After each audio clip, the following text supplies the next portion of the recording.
This is On Comics, back from vacation, and a quick couple of thoughts on Star Trek Picard final season, supposedly, episode number 4.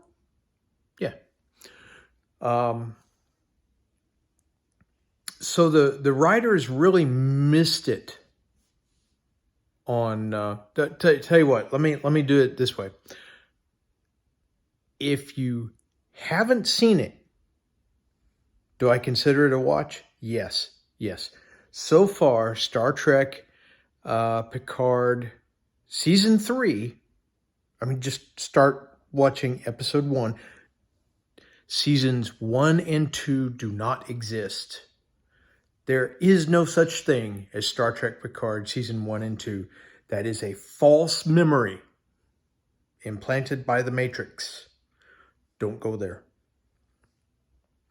Season 3, episode 1, 2, 3, and 4 so far have been good, but there's a little extra water trickling in as the season goes on.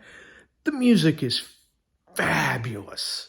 Why in the world could we not have the action, the submarine battle, the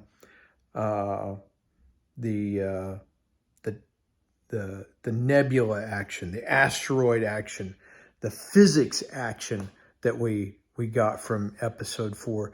These are things that Star Trek should have been showing us for years. And that's why Star Trek Discovery is junk. And it's why Star Trek Strange New Worlds is a thing. So my hat's off to Paramount. They might have finally figured something out. Episode 4, watch it. I think you'll like it. Where it drops the ball. So, spoilers here.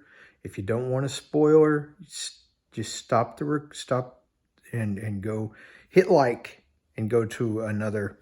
Go watch the show. Yes. So, the writers totally ignore the portal weapon, at least up to this point. Those of us that have played Portal know that there are things you can do strategically with an A and B portal, in and out, that you can use physics and do some things. And while Vadic does use the portal weapon to do some things, the Titan crew doesn't do anything to take advantage of the opportunity of the portal weapon. So they at least so far have dropped that ball. They served us a big member berry from Encounter at 4 Point, which, okay. Okay. It's what a subplot needed to wrap up, and we get that. We get very little of Deanna Troi with Texas-hating Marina Sirtis. Thank you. I don't need to see Texas-hating Marina Sirtis. There was a lot of de-aging of Picard with flashbacks to the bar.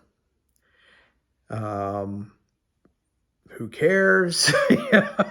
Well, okay, they did cover some ground that was fun to cover, and it helped a piece of the plot. But we then go in present day while the ship is running on low power because it has no power. The ship has no power. That's zero. No power. barely got enough juice to keep the lights on. Really. And they walk into the holodeck and fire up a simulation of the bar.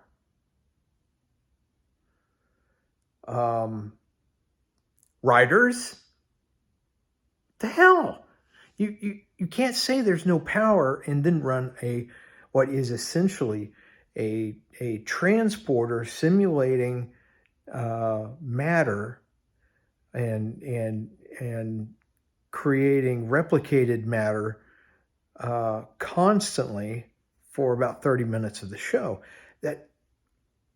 That must use an enormous amount of power. And we've already established that there isn't enough power to do anything more than run the lights, pump the oxygen, and keep the gravity on, which must be magic because it never goes off.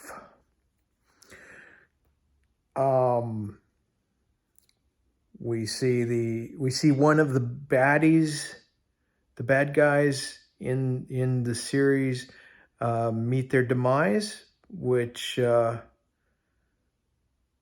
was a little pedantic.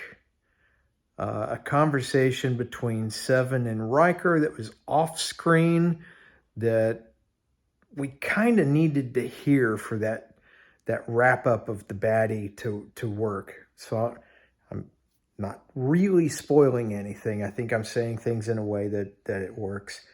And I guess Vadic is revealed.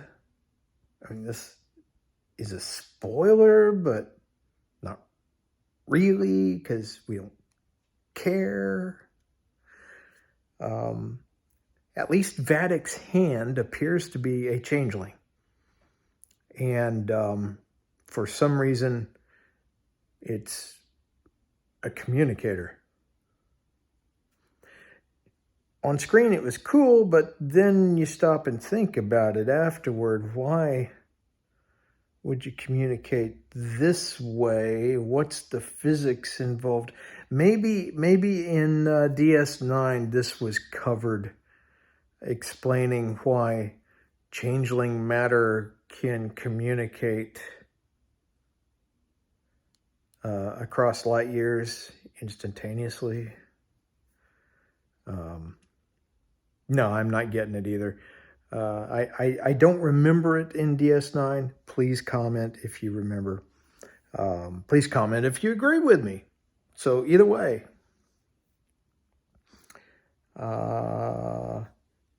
Nice, lovely things transpire. And we get a happy ending, which makes me think that things are about to turn grim for the Federation in episode 5, which I think is tonight. But hats off to Paramount. I'm really considering a switch to Paramount. I haven't done it yet. Let's see how this goes, but I'm really considering it. So let's see, what does that leave us? Love the music, but the music, the plot devices, the scripting, lots of things are like copy and pasted plagiarisms of old stuff from Next Generation.